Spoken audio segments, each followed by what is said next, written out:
সুপ্রিয় দর্শক, জানিয়ে দেব আজকের সবচাইতে গুরুত্বপূর্ণ ভয়ঙ্কর সব আপডেট সংবাদ। শুরুতেই জানাবো এমন এক সংবাদ যা দেখলে রীতিমতো চোখ কপালে উঠবে। শুরুতেই জানাবো অবৈধ মিথ্যা মামলা বাতিল এবং আওয়ামী লীগের ওপর আরোপিত নিষেধাজ্ঞা প্রত্যাহারের দাবিতে আজ সকালেই রাজধানী ঢাকা সহ সারা দেশে আওয়ামী লীগ ছাত্রলীগের বিক্ষোভ মিছিল। এদিকে সাবেক প্রধানমন্ত্রী ও আওয়ামী লীগ সভাপতি শেখ হাসিনা আগামী ডিসেম্বরের আগেই বাংলাদেশে ফিরবে। আজ সকালেই শেখ হাসিনা লাইভে এসে বলেন, ১৯৮১ সালে আমি শেখ হাসিনা জিয়ার সকল বাধা অতিক্রম করে দেশে ফিরছি, এবারও আমি ফিরব, শীঘ্রই ফিরব। এদিকে আজ উত্তাল ঢাকার রাজপথ, পুলিশ ও সেনাবাহিনী মিলে ঠেকাতে পারছে না আওয়ামী লীগ ছাত্রলীগকে। বিস্তারিত থাকছে প্রতিবেদনে। প্রধানমন্ত্রী জননেত্রী শেখ হাসিনাকে সেই সম্মানে বাংলাদেশে ফিরে এনে তাকে আবার পুনরায় বাংলাদেশের প্রধানমন্ত্রী নির্বাচিত করা হয়। ভারতের গোপন বার্তা নিয়ে সেনাবাহিনীতে তোলপাড়। ভারতের কাছ থেকে আসা এমন কোনো বার্তা এসছে যে বার্তাটি সেনাপ্রধানের কাছে পৌঁছে দিতেই এই নৈশভোজের আয়োজন করা হয়েছিল। ভারতের জাতীয় নিরাপত্তা উপদেষ্টা অজিত দোভালের কাছ থেকে আসা বার্তা কি তবে সেনাপ্রধানের কাছে পৌঁছে দেওয়া হলো? তিনি বলছেন যে ডিসেম্বরের মধ্যে ফিরবেন। এখন শোনা যাচ্ছে ডিসেম্বরের মধ্যে, মানে তিনি কিন্তু বলেন না যে আমি ডিসেম্বরে ফিরবো। ডিসেম্বরের মধ্যে, নভেম্বরে হতে পারে, অক্টোবরে হতে পারে। ডিসেম্বরে ডেডলাইন দিয়েছেন, কিন্তু ডিসেম্বরে তিনি আসতেছেন, আরো আগে তিনি আসতেছেন। তারেক রহমান নৈশভোজের ডাক দিয়েছেন বটে, কিন্তু তিনি জানেন যে শেষ পর্যন্ত শেখ হাসিনা ঢাকায় এসে নামবে এদের কার পক্ষে, এসব নেতা দল বা শরীরদের পক্ষে সেই রাজনৈতিক জোয়ার টিকিয়ে দেওয়া কিছুতেই সম্ভব হবে। যে কোনো মুহূর্তে একদিনের মধ্যে বাংলাদেশের রাজনীতির সকল প্রেক্ষাপট উলট পালট হয়ে যেতে পারে। বিতর্কতভাবে যে কূটনীতি খেলা চলছে আন্তর্জাতিকভাবে, বর্তমানে বিএনপি, জামাত, এনসিপি জোট এখনো সেটা কল্পনা করতে পারছে না। অলরেডি বিতর্কত সকল কাজ গুছিয়ে ফেলেছে ভারত। এই রাজাকারের নাতিপুতিরা পালানোরও রাস্তা পাবে। ছাত্রলীগের পক্ষ থেকে জানানো হয়েছে, শেখ হাসিনা ফিরে আসার পথে যদি কেউ বাধা হয়ে দাঁড়ায়, তাকে যদি ফিরতে না দেওয়া হয়, তাহলে লড়াই বেঁধে যাবে। সেই লড়াই করার জন্য ছাত্রলীগ, আওয়ামী লীগ প্রস্তুত হয়েছে। ভাইরা আমার, হেফাজতি ও মাদ্রাসার সাধারণ শিক্ষার্থীদের আওয়ামী লীগের মুখোমুখি দাঁড় করানোর উদ্দেশ্যে শাপলা চত্বরের কথিত গণহত্যার নাটক মঞ্চস্থ করছে বিএনপি। অন্যদিকে আওয়ামী লীগ আতঙ্কে ডেভিল ইনুসের ন্যায় যদু মধু নান্টু বল্টুদের ডেকে যমুনাতে নৈশভোজ করলেন ফ্যাসিস্ট তারেক। আপনাদের নিশ্চয়ই মনে আছে, যখনই ডেভিল ইনুসের উপর শেখের বেটির আতঙ্ক বেশি করে ভর করত, তখনই তিনি ঐক্যের নামে জুলাই জঙ্গি স্বাধীনতা বিরোধী রাজাকারের যে সকল কুকুরের ছানাগুলো আছে তাদেরকে ডেকে যমুনাতে তিনি নৈশভোজ করতেন, বিভিন্ন ভোজ করতেন। টেবিলে বিরিয়ানির প্যাকেট দিয়ে তলে তলে তারা গণভবন থেকে লুট করে হাড্ডি মাছের যে সকল কাটা আছে, এই কুকুর ছানাগুলো সেগুলো ভাগ বাটারা যেন করে খেতে পারে এবং দেশটাকে অবশিষ্ট অংশ মিলেমিশে যেন ধ্বংস করতে পারে, সাধারণ জনগণের রক্ত কিভাবে চুষে খেতে পারে তার এই গোপন আলোচনা করছে। ইনশাল্লাহ দেশে ফিরে আসবো। দড়ি, কাঁচি, জেল, জুলুম কি কি লাগবে সব রেডি করে ফেলেন, কোনো অসুবিধা নেই। আমি চ্যালেঞ্জ হিসেবে দিচ্ছি, আমি যাবো, দেন মরবো, কোনো অসুবিধা কি? বলে তো কোনো হয় গুলি খেয়ে মরবো, না হয় ফাঁসিতে মরবো। মরতে তো একদিন হবেই, না এমনি মরে যাব, কিন্তু দেশের মানুষের কল্যাণে আমি যাব, এটা হলো বাস্তব কথা। শুনলাম আমাকে চিফ প্রসিকিউটর বলে দিল যে 5 তারিখে বলো, 5ই জুলাই, যে আমাকে দেশে ফিরতে হবে। আমি রাজি, আমি ফিরবো, আমি আসছি। যেই বললাম আমি যাব না, এভাবে ফেরা যাবে না, এই নিয়ম মানতে হবে, ওই আইন মানতে হবে, সেই আইন মানতে হবে। সুইডেন থেকে খুনিকে নিয়ে এসে কোর্টে প্লেস না করে তাকে কিন্তু শাস্তি থেকে মুক্ত করে দিয়েছিল খালেদা জিয়ার আমলে। এবারেও আপনারা দেখেন তারেক জিয়ার থেকে শুরু করে যারা ফেরত এসেছে বা যুদ্ধ অপরাধী, আবুল কালাম থেকে শুরু করে তারা যারা আসছে, তাদের কিন্তু কারো কোর্টেও যেতে হয়নি, কিছুই নেই, এমনি এমনি তাদের মামলা উঠে চলে গেছে। তাহলে কি চলছে বাংলাদেশে? আমি তো বলছি হ্যাঁ আমি আসবো। কেউ বলে যে আমার জন্য নাকি দড়ি বানাতে হবে, প্রাক্তন চিফ প্রসিকিউটর, হ্যাঁ বানান, দড়িটা বানান, কোন দড়িতে ফাঁসি দেবেন বানিয়ে টানিয়ে মম চম দিয়ে ভালো করে তৈরি করে রাখেন। আর আমাকে জেলে যেতে হবে, আমি রাজি, আমি জেলে যাবো, জেলটা ঠিক করেন। আর আমি তো নিজে পালিয়ে আসিনি, আমাকে এখন প্রধানমন্ত্রী হিসেবে একদম প্লেনে করে নিয়ে আসা হয়েছে, হেলিকপ্টার প্লেন করে এনে এখানে রেখে গেছে। তাহলে সেই প্লেনে আবার পাঠান, আমি ফেরত যাবো? না, তাহলে আমার তো আমার মতো যেতে হবে। আর আমি যখন কথা দিচ্ছি আমি তো যাবো, এটা নতুন। আমি 81 সালে জিয়াউর রহমান বাধা দিয়েছিল, সেই বাধা অতিক্রম করে আমি বাংলাদেশে ফিরেছিলাম। 2007 সালে মঈনুদ্দিন, ফখরুদ্দিন, ইয়াজউদ্দিন বাধা দিয়েছিল, আমি সেটা মোকাবেলা করে দেশে ফিরেছিলাম। এবারও আমি ইনশাল্লাহ যাবো।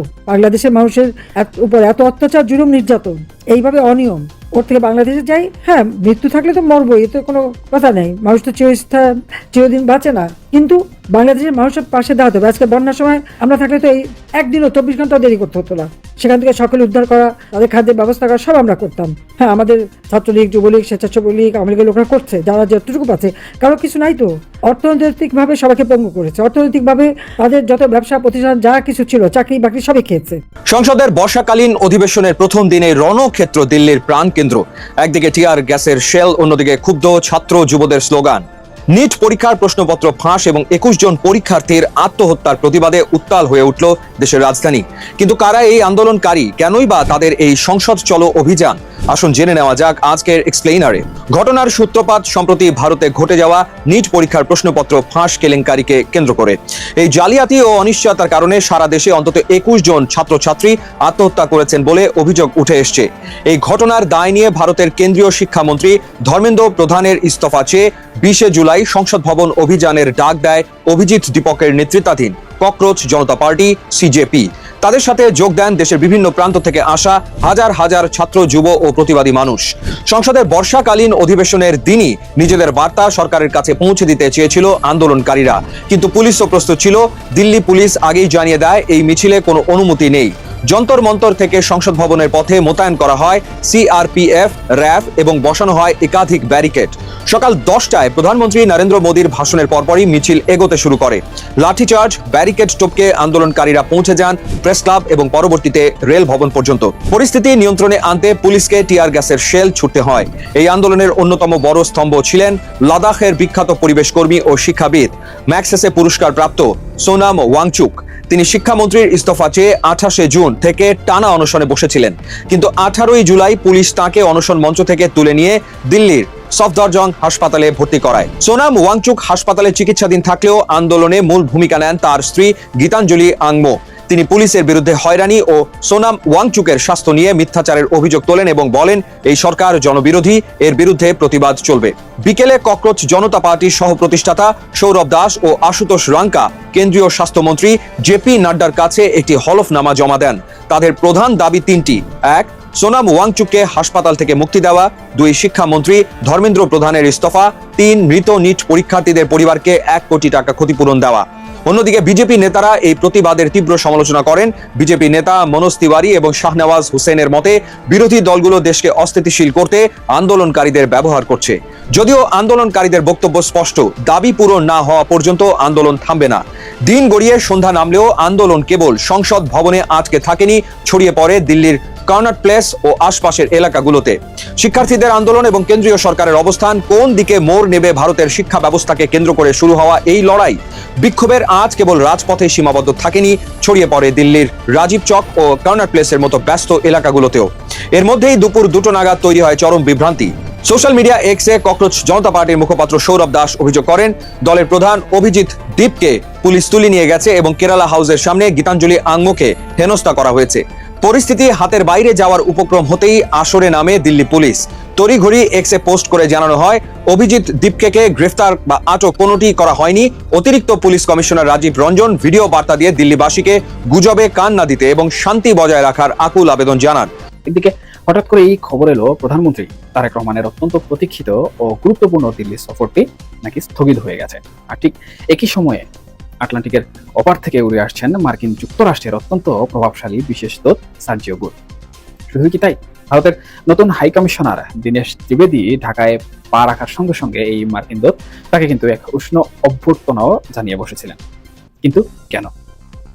একটা স্বাধীন দেশের নতুন রাষ্ট্রদূতের নিয়োগে আরেকটা পরাশক্তির দূতের এত উচ্ছ্বাস কেন? তবে কি ঢাকা, দিল্লি আর ওয়াশিংটনের মধ্যে এমন কোনো গভীর রাজনৈতিক খেলা চলছে যার আজ আসলে আমরা সাধারণ মানুষ এখনো কোনোভাবে টের পাচ্ছি না? আজকের আলোচনাটা আমরা একটু অন্যভাবে করব। কোনো গতবাধা তথ্য নয়, বরং সব মিলিয়ে দেখার চেষ্টা করব এই বিচ্ছিন্ন ঘটনাগুলোর পেছনের সেই অদৃশ্য সূত্রটাকে। সরকারের তরফ থেকে এই সফর বাতিলের হয়তো অনেক সুন্দর সুন্দর ব্যাখ্যা দেয়া হবে বা হচ্ছে, কিন্তু বাস্তবতার রুক্ষ জমিটা কতটা কঠিন সেটা আসলে একটু আমি মনে করি এখানে তলিয়ে দেখা দরকার।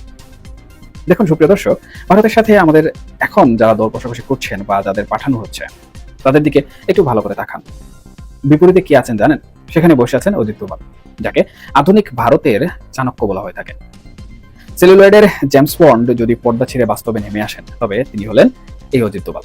তার মতো একজন দুধে সমরবিদ ও ঝানো কূটনীতিবিদের সামনে আমাদের তরফ থেকে যাদের আসলে পাঠানো হচ্ছে তাদেরকে সেই সমপর্যায়ের প্রজ্ঞা, অভিজ্ঞতা বা গভীরতা আছে? এখানে কিন্তু আমরা প্রথম মারটা খাচ্ছি। কূটনীতি তো কোনো আবেগের জায়গা নয়, তাই না? এটা হলো নির্দয় এক দাবা খেলা। আর এই দাবার বোর্ডে আমরা কিন্তু পদে পদে ভুল চাল দিয়ে চলেছি। সুপ্রিয় দর্শক, আপনারা হয়তো ভাবছেন ভারত হঠাৎ করে এত নাখুশ কেন? কারণটা কিন্তু শুধু ওই একটা সফর বাতিল নয়, একটু পেছনের দিকে তাকালে আপনারা সবাই দেখবেন আমরা ভারতের সাথে সম্পর্কের ক্ষেত্রে নিজেদের অজান্তেই কয়েকটি টাইম বোমা কিন্তু পুঁতে রেখেছি।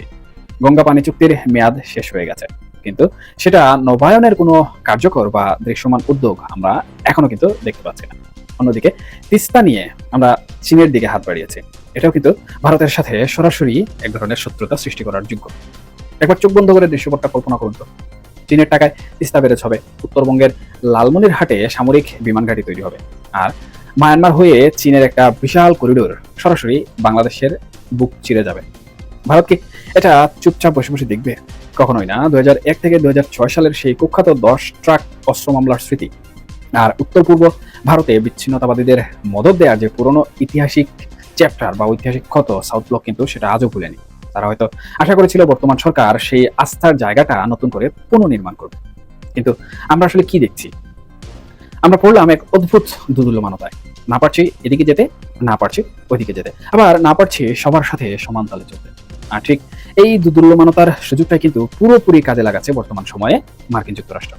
সার্জিও গোর নামের যে ভদ্রলোক ঢাকায় আসছেন, তিনি মোটেও কিন্তু সাধারণ কোনো কূটনৈতিক নন। তিনি প্রেসিডেন্ট ডোনাল্ড ট্রাম্পের অত্যন্ত আস্থাভাজন একজন ব্যক্তি এবং একই সাথে ভারত ও এই অঞ্চলের দেখভাল করছেন।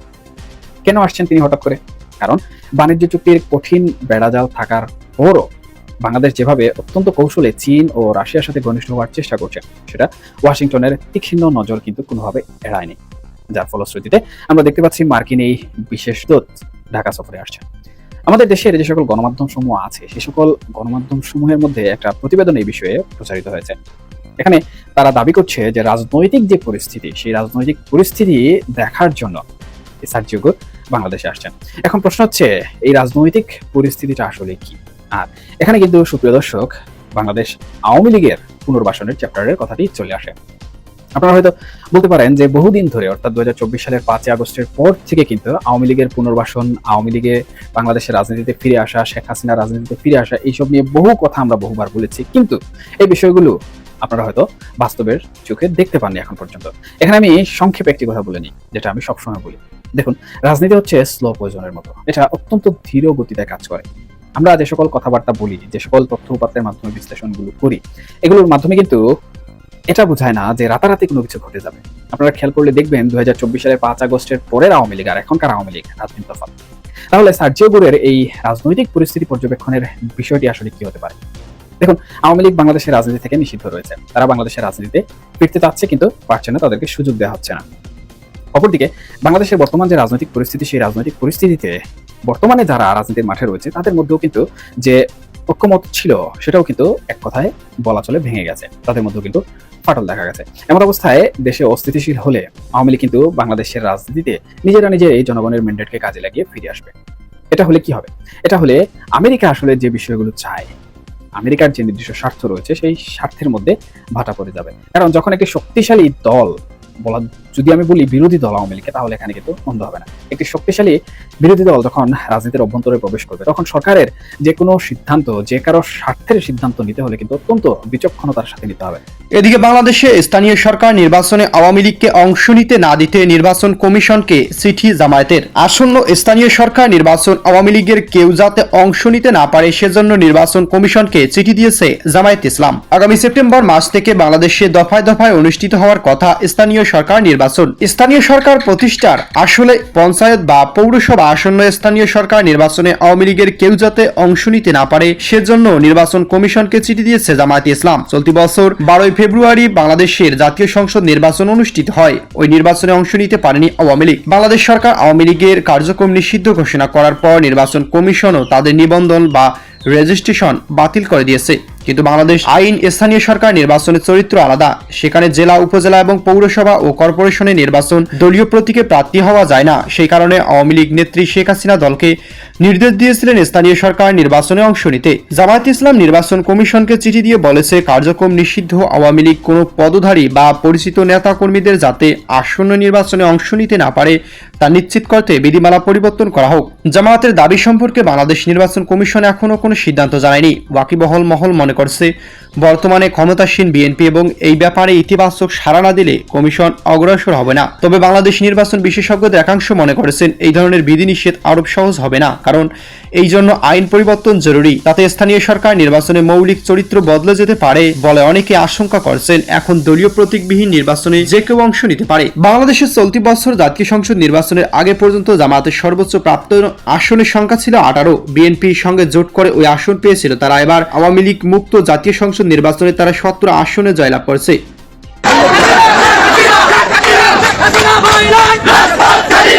প্রধানমন্ত্রী জননেত্রী শেখ হাসিনাকে সেই সম্মানে বাংলাদেশে ফিরে এনে তাকে আবার পুনরায় বাংলাদেশের প্রধানমন্ত্রী নির্বাচিত করা হয়।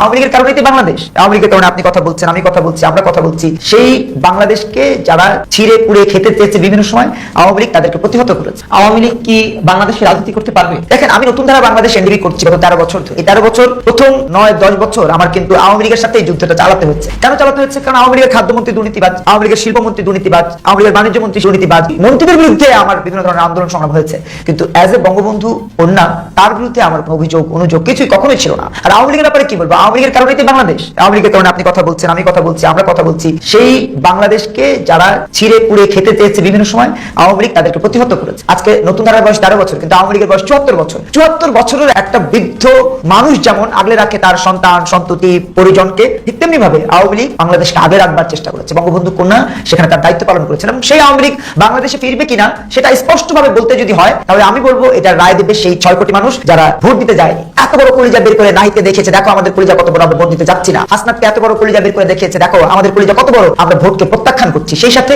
2,28,00,000 মানুষ না ভোট দিয়েছে, তাদেরও বিশাল বিশাল কলিজা বের করে এই জামাতের আমির শফিককে দেখিয়েছে, শফিকুল ইসলাম মাসুদকে দেখিয়েছে, জামাতের যে 64টা তথাকথিত এমপি আছে তাদেরকে দেখিয়েছে, দেখো আমরা তোমাদেরকে না ভোট দিয়ে তোমাদের টোটাল কার্যক্রমকে বয়কট করছি, না বলছি। সেই মানুষগুলো অর্থাৎ 2,28,00,000 এবং এখানে 6 কোটি, প্রায় 9 কোটি মানুষ রায় দেবে। আমি মনে করি তাদের রায় অবশ্যই আওয়ামী লীগের পক্ষে যাবে, অবশ্যই বঙ্গবন্ধু কন্যার পক্ষে যাবে, এবং সেই রায়ের মাধ্যমে আওয়ামী লীগ রাজনীতিতে একদম আমূল পরিবর্তনের ধারায় তাদের আবহমান বাংলার যে চিন্তার জায়গা সেটিকে প্রতিষ্ঠিত করবে, এটা আমরা প্রত্যাশা করি। সেই সাথে এটাও প্রত্যাশা করি যে সেই দিনগুলোতে অন্তত এই নাহিদ হাসনাতদের মতো 3 চোখের রাক্ষস খপ্পরদেরকে আমাদের। তারেক রহমানের ওই আশ্বাসে জামায়াতের আমির পর্যন্ত এমন ভুলেছিলেন যে নির্বাচনের আগে তিনি রয়টার্সকে সাক্ষাৎকার দিয়ে যেমন 31শে ডিসেম্বর বলে দিয়েছিলেন যে জামায়াতে ইসলামী ইউনিটি গভর্নমেন্টে জাতীয় সরকারে থাকতে প্রস্তুত। আগেও ছিল, বিএনপির সঙ্গে তারা আগেও সরকারের দায়িত্ব ভাগাভাগি করে নিয়েছে, এবারও সেই দায়িত্ব ভাগাভাগি করে নিতে প্রস্তুত।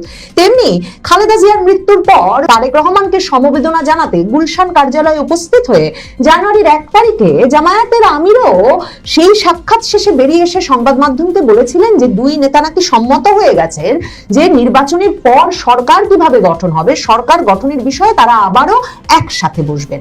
কিন্তু তারেক রহমান 2/3 আসন পেয়ে সংখ্যাগরিষ্ঠতা, নিরঙ্কুশ সংখ্যাগরিষ্ঠতা পাওয়ার পর জামায়াত জাতীয় নাগরিক পার্টিকে তো টেনেই নাই, যেটা নিয়ে এখনো তারা রাগে ফুঁসছে যে তারা যদি আন্দোলন করে সরকার পতন না ঘটাতো তাহলে কোনোদিন তারেক রহমান আসতে পারতেন কিনা লন্ডন থেকে। কথায় কথায় তারা বলেন শিলং থেকে সালাউদ্দিনও আসতে পারতেন না, লন্ডন থেকে তারেক রহমানও আসতে পারতেন না, যদি না তারা হাসিনা সরকারের পতন ঘটাতেন।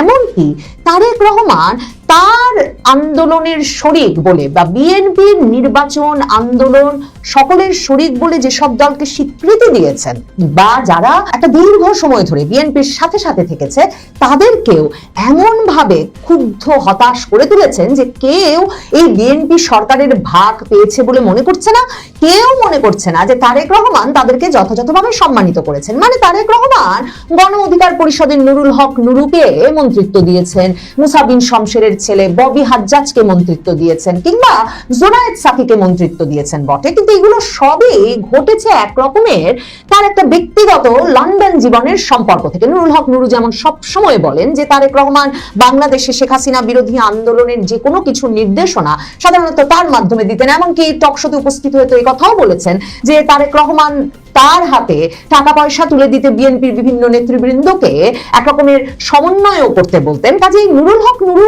যে তারেক রহমানের একটা বিশিষ্ট কর্মী ছিল সেই লন্ডন জীবনে, সেইটার স্বীকৃতি হিসেবে নুরুল হক নুরু মন্ত্রিত্ব পেয়েছেন।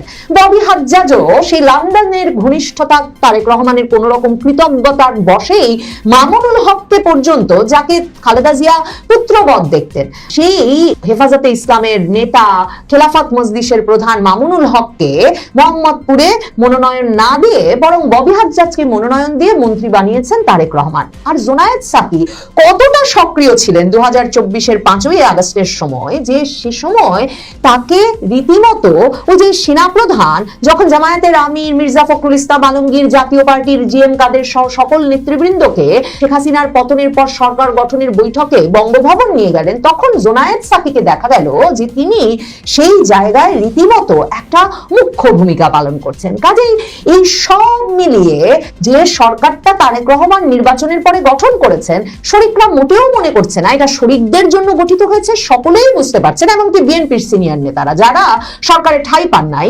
গয়েশ্বর চন্দ্র রায়, রুহুল কবির রিজভী আহমেদ, কিংবা মির্জা আব্বাস, কিংবা হাবিবুন নবী খান সোহেল, কিংবা সৈয়দ মোয়াজ্জেম হোসেন আলালের মতো নেতা যারা শত শত মামলা মুখোমুখি হয়েছেন আওয়ামী লীগ আমলে, তারা যখন কোন রকম কোন স্বীকৃতি পান নাই, সরকারে ঠাঁই পান নাই, তখন এমনকি বিএনপির ভেতরেও এটাকে তারেক রহমান সরকার হিসেবে দেখা হচ্ছে, বিএনপি সরকার হিসেবে দেখা হচ্ছে না। তারেক রহমানের লন্ডন জীবনে যারা তারেক রহমানের বিশ্বস্ত, ঘনিষ্ঠ এবং তারেক রহমান যাদেরকে দিয়ে দল চালাতে পেরেছেন বলে ভেবেছেন, যাদেরকে দিয়ে কাজ চালাতে পেরেছেন বলে ভেবেছেন, যারা ঢাকায় তার চোখ এবং কান হিসেবে কাজ করেছেন, শুধুমাত্র তাদেরকে নিয়েই তিনি একটা সরকার গঠন করে ফেলেছেন বলে বিএনপির সিনিয়র নেতারা থেকে শুরু করে একেবারে শরিক দলের সকল নেতারা ভাবছেন। ওই যে মাহমুদুর রহমান মান্না, তিনি তো প্রায় 1 দশক থাকলেন বিএনপির পিছে পিছে, কিন্তু শেষ পর্যন্ত নির্বাচনে তিনি সুযোগ পেলেন না বিএনপির ধানের শীষ নিয়ে নির্বাচন করবার, এবং এই অবস্থায় তাকে নির্বাচনে থেকে সরে দাঁড়াতে হলো। মাহমুদুর রহমান মান্না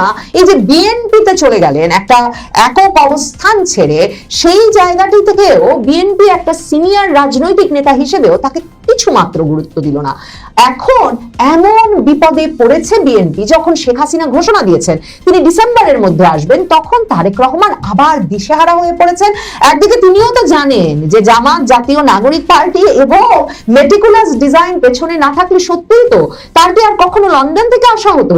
তিনি কি আসলে নিজে জানেন ঠিক কি কি ঘটনা পরপর ঘটে গেল বলে, এবং তার মায়ের মৃত্যুও নির্বাচনের আগেই ঘটে গেল, এমন একটা পরিস্থিতিতেই তো তিনি দেশে আসার সুযোগ পেলেন। না হলে তো নভেম্বরের শেষ দিন পর্যন্ত কেউ কোনো পক্ষ থেকে তারেক রহমানকে দেশে ফেরানোর বিষয়ে কোনো তারা, কোন রকম উদ্যোগ, উদ্বেগ কিছুই ছিল না। খালেদা জিয়ার নেতৃত্বেই বিএনপি নির্বাচনের দিকে এগিয়ে যাচ্ছিল। লন্ডন থেকে নমিনেশন ঠিক করছিলেন নানা বিবেচনায় তারেক রহমান, যেমনটা তিনি 2018-তেও করেছেন, এমনকি মার্কিন তার বার্তায় আছে সেই 2001-এর নির্বাচনেও করেছিলেন। কাজে সেটুকুই তিনি করছিলেন, কিন্তু তিনি দেশে ফিরে এসে একেবারে রাতারাতি প্রধানমন্ত্রী বনে বসবেন সেটা তো নভেম্বরের শেষ দিন পর্যন্ত, এমনকি ডিসেম্বরে যেদিন ঘোষণা এলো তারেক রহমান ফিরবেন ডিসেম্বরের 25 তারিখ, তার আগ মুহূর্ত পর্যন্ত তারেক রহমানের কাছে নিশ্চিত ছিল না। এখন শেখ হাসিনা দেশে ফিরে আসবেন এই ঘোষণা যখন দিয়ে বসেছেন, এবং এমনকি রীতিমতো ব্যাপক হাসিনা বিরোধী অবস্থানে থাকা ব্যক্তিবর্গ বলছেন, শেখ হাসিনা যখন বলেছেন নিশ্চয়ই তার কাছে যথেষ্ট সবুজ সংকেত আছে, তিনি নিশ্চয়ই সিগন্যাল পাচ্ছেন। শেখ হাসিনা যখন বলেছেন তিনি এমন একরোখা, তিনি নিশ্চয়ই দেশে ফিরে ছাড়বেন, এইসব বক্তব্য যখন আসছে, এবং সবচেয়ে যে কথাটা আলোচিত হচ্ছে সেটা হচ্ছে শেখ হাসিনা তো দেশে ফিরলে দেশ অস্থিতিশীল হয়ে পড়বে, কারণ কিছুতেই রাজপথ আর তারেক রহমান কন্ট্রোল করতে পারবেন না। তখন তারেক রহমান আবারও শরিক দলগুলোর সঙ্গে খাতির করার চেষ্টা করছেন। তিনি ইউনুসের স্টাইলে, ঠিক ডক্টর মোহাম্মদ ইউনুস যেমন যা ইচ্ছা যখন ইচ্ছা যেভাবে ইচ্ছা করে যেতেন, এবং তারপর মাইলস্টোনে স্কুল কলেজ ভবনের উপর হঠাৎ করে প্রশিক্ষণ বিমান ভেঙে পড়াই হোক, কিংবা যে কোনো ঘটনা দুর্ঘটনাই ঘটুক না কেন, তিনি যে মানে তার তফসিল আরো পেছানোর ইচ্ছা, এরকম যে কোনো ঘটনা দুর্ঘটনার পরেই যে তিনি মনে করে দেখেন যমুনায় সকল রাজনৈতিক দলের নেতৃবৃন্দকে ডাকতেন, এবং তারপর সকলে মিলে কমলার জুস খেতে খেতে নানা রকম আলাপ আলোচনা করতেন। কিন্তু ফখরুল ইসলাম আলমগীর বেরিয়ে কিন্তু বলেছিলেন ইউনুস সাহেব সব শোনেন, কোনো বিষয়ে কোনো মন্তব্য করেন না, সেই ধারাটাকে গ্রহণ করে, সেই পথটাকে গ্রহণ করে তারেক রহমান এখন শরিকদের, যারা খুব ক্ষেপে আছেন, সেই শরিকদের 150 জন প্রতিনিধিকে এক নৈশভোজে দাওয়াত দিয়ে দিয়েছেন। সবাই মিলে আসুন, যমুনায় প্রধানমন্ত্রীর সাথে নৈশভোজ খান, ডিনার খান এবং ভাবুন আপনারাও বিএনপির সঙ্গে শরিকি আছেন। কিন্তু পরিস্থিতিটা এমন, ধরেন জমিয়তে উলামায়ে ইসলামীর মতো দল, যাদেরকে 4টা আসন বিএনপি নির্বাচনে তাও ছেড়ে দিয়েছিল, কিন্তু তারা একটা আসনেও নির্বাচনে জিতে আসতে পারে নাই, কারণ তাদের কথা হচ্ছে প্রত্যেকটা আসনে বিএনপির বিদ্রোহী প্রার্থী ছিল। কাজেই ওই জমিয়তে উলামায়ে ইসলাম, যারা মনে করে কওমি মাদ্রাসাকে তারা বিএনপির পক্ষে ধরে রেখেছিল, তারা জামায়াতের ক্ষমতায় যাওয়া ঠেকাতে সবচেয়ে মুখ্য ভূমিকা পালন করেছিল, বিএনপি তাদের দেখে রাখে নাই। নাগরিক ঐক্য মাহমুদুর রহমান মান্নার, তারা বুঝতেই পারছে না এই ডিনারে তাদের যাওয়াটা ঠিক হবে কিনা, কারণ তাদের এই যে জাতীয় নেতা মাহমুদুর রহমান মান্না, তাকে পর্যন্ত বিএনপি একটা আসন ছাড় দিল না, সে কথা ভেবে তারা ভীষণভাবে অপমানিত বোধ করছে। জেএসডি রব মানে জাসদ রব, আসম আব্দুর রবের দল, তারাও কিন্তু বিএনপির এই শরিক দলের মধ্যে আছে, তারাও এখন এই ডিনারে যেতে রাজি নয়, কারণ তারা বলছে জাসদের আসম আব্দুর রব তিনি অসুস্থ হয়ে শয্যাশায়ী মাসের পর মাস। কই বিএনপির কোন সিনিয়র নেতাও তো আসম আব্দুর রবকে একবার দেখতে গেল না। রবের দলেরও প্রত্যাশা ছিল তারাও 2-1টা আসন ছাড় পাবে। যেসব শরিকেরা আসন ছাড় পেয়েছিলেন তাদের মধ্যে আন্দালিব রহমান পার্থ জিতে এসেছেন, জোনায়েদ সাকি জিতে এসেছেন, নুরুল হক নুরু জিতে এসেছেন, আবার নুরুল হক নুরুর দলের রাশেদ খানের মতো অনেকেই, যেমন সাদাত সেলিম এলডিপির, এরকম অনেকেই তারা নিজ দল বাদ দিয়ে ধানের শীষ নিয়ে নির্বাচন করতে রীতিমতো ঢুকে পড়েছিলেন বিএনপিতে, দলের পদ সব বাদ দিয়ে।